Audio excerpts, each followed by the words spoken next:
Sandali po kasi hindi ko mahanap eh. Sabi, sabi ni Riker, Boss, good AM, shout out kay moderator Monica Boss. Pag kailangan kausap, add niya lang ako. Arden Gatdula, salamat boss. Ko, more power, hardcore, de kalibre. Oo, sige, isali mo nga yan sa group chat natin. Group chat natin si Riker, si Gatdula. Sabi naman ni Posasa si Susan, after long time of defense, aatake na sana tayo. Full front attack na sana. Pero sige, ako sabihin sa inyo, nakausap ko ang mga taga-Pasig Police at sinabi ko na nandun sila. Gusto kong damputin si Susan. Madampot siya. Oho. Alam niyo po, hinahati ko yung sarili ko sa apat. First, nagla-live ako. Second, bago po ako pumunta, hello? Kuya Boy, yes? Good morning po. Andito po ako sa Cagayan. Kuya Boy, pwedeng tawagan kita maya-maya? Naka-live po ako.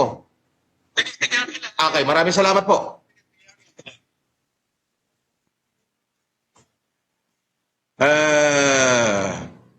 After a long time of defense, aatake na sa tayo full front attack na sana. Pero sige lang sir, sunod lang kami kung saan mo dadalhin itong laban. Aatake na ho tayo. Talaga aatake na. Paatake na ho. Actually, bago ako mag-live ngayon, kinausap ko ang mga police Pasig at Taguig. Yung isa po, kapitan. Pangalanan na lang natin siya, si Captain MG. MG rin ho. Hindi ko na sasabihin yung apelido as in Melvin. Hawak na ho niya yung copy ng alias warrant of arrest ni Susan Yance. Lahat ho ng kanyang aliases nando doon. Opo. So, yun po ay alias na. Pag sinabi hong alias warrant of arrest, galing na ho yun sa korte. Opo. Alias warrant of arrest na. Opo. So, sinabi ko yung sasakyan, hindi ko nababanggitin dito, sinabi ko na nakapiluka siya at sinabi ko na papalit-palit siya ng damit. Actually, ang kulay ng piluka niya bago umalis ngayon ay itim na mahaba, hindi ho blondie. Tapos ang face mask na gamit niya ngayon ay yung pandoktora. Nandito ako sa Cagayan pero bago ako mag-live, kaya naman nakita nyo, nag-live ako. Late na. Inasikaso ko po yun. Opo, hindi ko lang mahanap yung message ni Denise Pargis. Yun yung katotohanan nun. Pasensya na kayo kasi may nire-replyan ako at may kumakalat kasi na balita na may hearing ako. Pero according naman sa lawyer ko, hindi naman daw need yung presence ko. Pero bago ako mag-live, andyan ho sa perimeter ng Pasig Taguig si Susan Yance, paikot-ikot. So, the good thing is, hawak na po ng kapulisan ang alias warrant of arrest. Alias, hindi lang ho electronic. Okay? Hindi ho unofficial, kundi alias warrant of arrest ng dalawang korte. Branch 114 ng Mandaluyong, dalawang magkaibang date.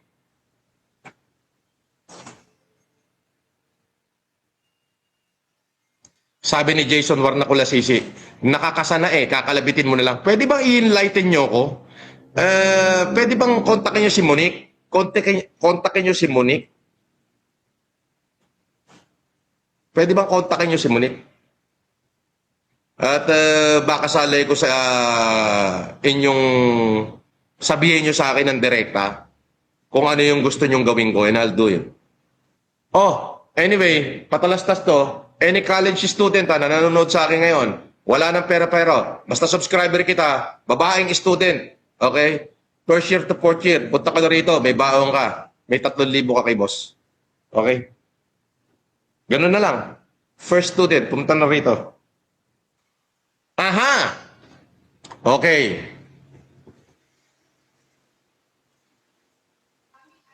Sandali po May nagre-report, hindi ko lang masabi sa inyo. Okay, baka yung inaasahan nyo mangyari na ngayon. Remenatic, boss, nasa iyo na ang alas, nasayang pa. Hindi po. Hindi. Wait lang. You have our full support. Huwag mo kami biguin. sa tama tayo palagi. 2028, mananalo ka po, FLM. Screenshot mo ito. Babalikan natin 2028. Okay, picturean ko.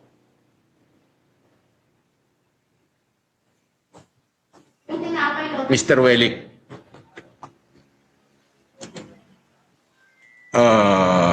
Okay.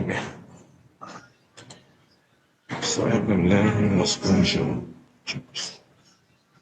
Reverse. Mr. FLM, that message was crucial. But you missed the message.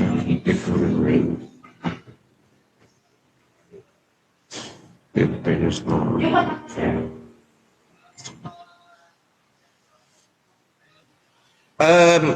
Yapim Balmer, Warna ko Lasisi, pwede bang ano, kahit just one time lang, meron bang, hanapin nyo si Monica,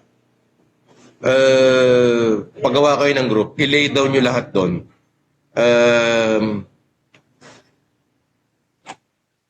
I think hindi muna ako ano, choose a time. Oh, okay.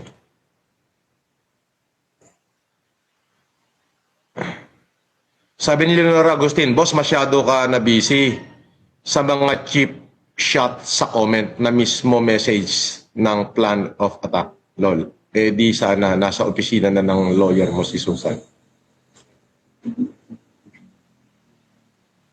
Sandali. Wag na kayo mag-comment ng ganyan. I know. Wag na kayo mag-comment. Wag na kayo mag-comment yan. Wag na kayo mag-comment. Wag na kayo mag-comment. Alam ko na gagawin ko.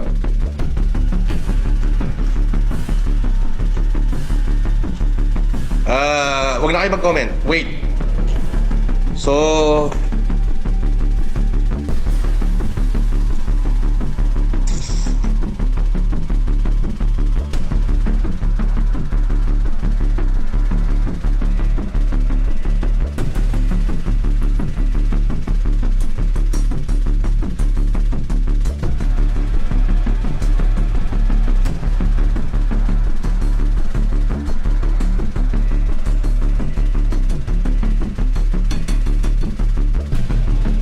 sige.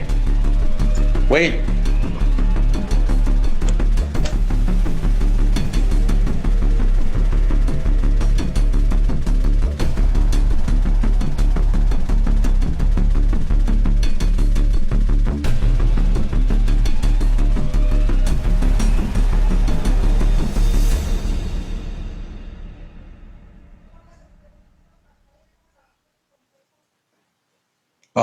Yon, sige. Tumawag po ako sa abogado ko at sinabi ko yung situation na yung pinaka-leader na umaatake sa akin ay gustong makipag-collaborate. Pakinggan natin kung totoo. Ito ang kanyang sinabi.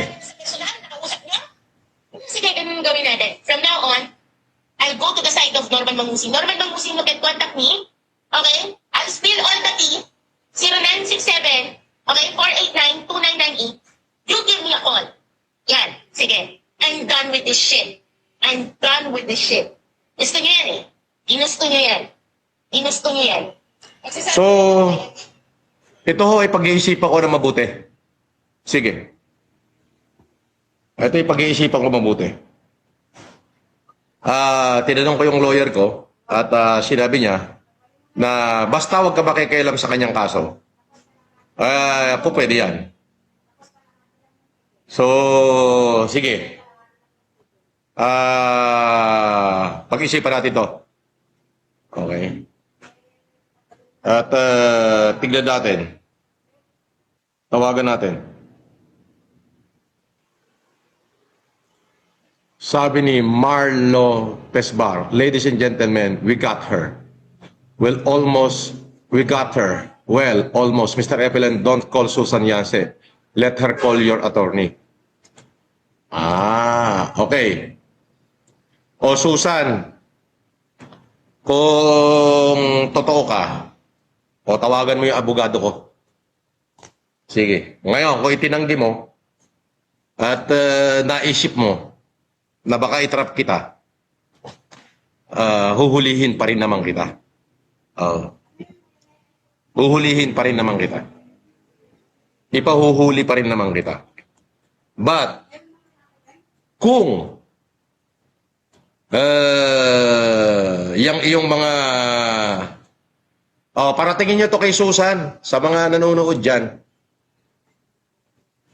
Kung kapaki-pakinabang at talagang malalim ang iyong mga sasabihin, sige, tawagan mo yung abogado ko na gusto mo akong makausap.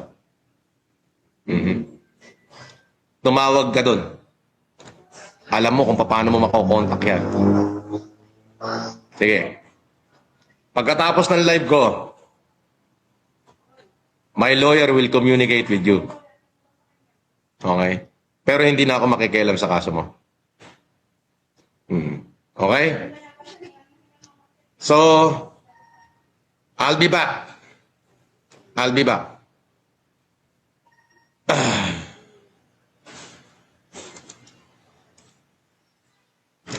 Nagkakalaglagan na sila ngayon. As in matindi. Nagkakalaglagan na ho sila at na-record na naman natin lahat.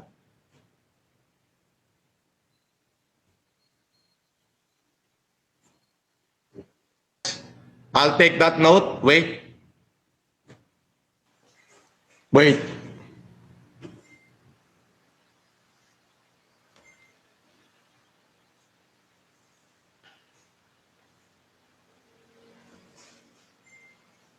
Hindi, wala yan.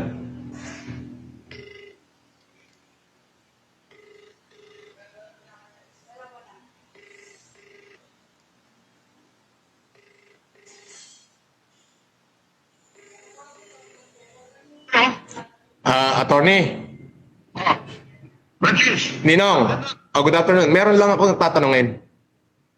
Okay. Meron kasing isang grupo, yung MG at FG group. Okay. Ito yung pinangungunahan ng vlogger na makagago, yung naninira sa akin lagi. Okay. Ngayon, meron silang, ito ay nag-endorso, Ninong, ng peking lawyer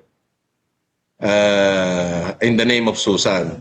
Siya yung umaatake sa akin. ano gusto mo mangyari? Hindi, ngayon, eto na, yung grupo na yan, sinampahan ko ng kaso sa Paranaque. Okay. Ngayon, yung ito pa, Ninong, attorney, halimbawa ba na yung isa, yung pinaka-striker nila, yung nag-pretend na abogado, ay gustong kumampi sa akin, pwede ba nating proteksyonan to? Paano? Paano ba to? Pero huwag ka mo ng pag-desisyon na ganyan dahil ang kaso nakapending pa dyan sa mga fiskal, no? Oh, pero halimbawa, Ninong, ano siya, nag-away-away na sila. Huwag mong don't buy that thing. Baka i-interrupt ka lang dyan. Mahirap yung baka lilinangin ka lang. Baka lilinlangin lang ako. Kung bumalik dyan siya. Pero, Balik kang banta rin. no. Oo. Ito kasi, may existing tong warrant of arrest. Ngayon, tama naman, kaya hindi ako makapag-decide. Hindi ako makapag-decide dahil nag-away-away sila, nag-live siya, nakakampi raw siya sa akin. Mahirap yun. Mahirap.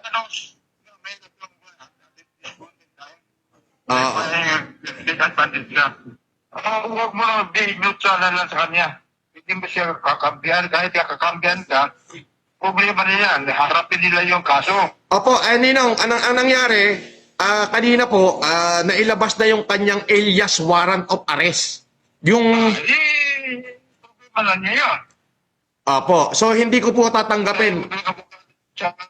And then, kunyari lang kakampi-kampi. Ganun naman nila yan. Hanap din niya ng funding eh. Tira-tira na din. Opo. Mahirap yun. Opo. Kung kakagat ka doon sa mga hindi mo, just be neutral. Mag, Mahirap yung tanggapin na lang siya, ganun-ganun na lang para to secure favor against the other, no? Opo, Tayo, opo. independent tayo, nandun sa tayo, hindi tayo pwede kumampi sa kanya. Opo. At gusto siya kumampi sa atin. Opo. Kasi naghanap yung kung baka pipirahan ka lang dyan. Oo. Opo, Ninong. Ninong, sige po, maraming salamat po. At I call you back mamaya pong tanghali. Mamaya mga after 1 hour. Sige po. Sige po, Ninong. Maraming salamat po, attorney. Okay, thank you po. God bless po.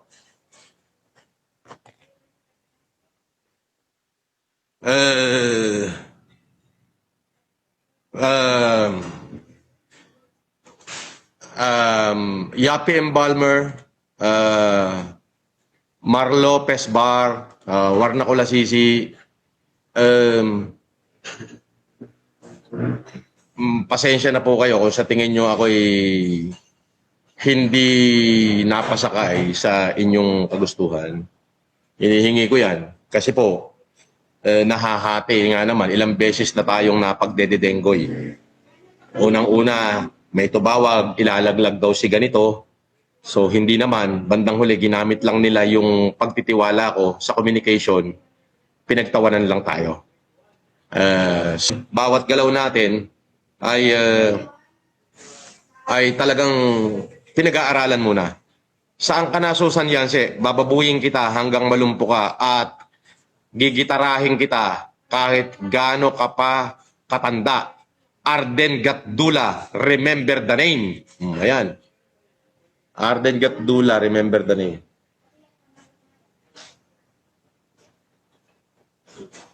Ngayon, ayan o. Para kay The Chubby Filipino Lawyer, sa inyong lahat, Taong Grasa, Denise Bargis, Yapi Embalmer, alam niyo po ba na it costs us something para makiusap sa mga kapulisan na baka pwedeng makakuha na sila ng alias warrant of arrest. Yan po ang nagawa natin. Nung una, hindi po kasi ka pwedeng umaresto. Hindi ka po pwedeng umaresto na ang dala mo lang ay i-warrant. Sinabi po ng abogado natin yan. I-discuss ko na po yan sa inyo ngayon. Sinabi po ng mga abogado natin na hindi ka pwedeng arestuhin sa bisa lang ng i-warrant. Dahil matagal na yung kaso, matagal na siyang nasintensyahan, ang kailangan dyan ay alias warrant of arrest. Yun po ay napagawa natin. Meron na pong kopya ang kapulisan ng alias warrant of arrest. Naghirap po ako dyan. Araw-araw po yan. Oho. Siyempre, nagbigay pa tayo ng mga panggasolina para mag-focus sila. Sa sobrang dami ho ng kaso sa Pilipinas, natatabunan na ho talaga ang kaso ni Susan Yance. Pero ho nung Friday po, alas 11 ng tanghali, nakuhanan po natin siya ng alias warrant of arrest. Matindi ho yun. Yan po ay pinagpaguran natin. Boss, bataan ka lang daw ni Abel. Pinabatukan ka lang. Gusto mong pagbuhuling ko kayo ni Abel? Tawagan mo si Abel ngayon. Hindi niya kaya sabihin yan. Kung sino man yung Abel mo, pagbuhuling ko kayong dalawa.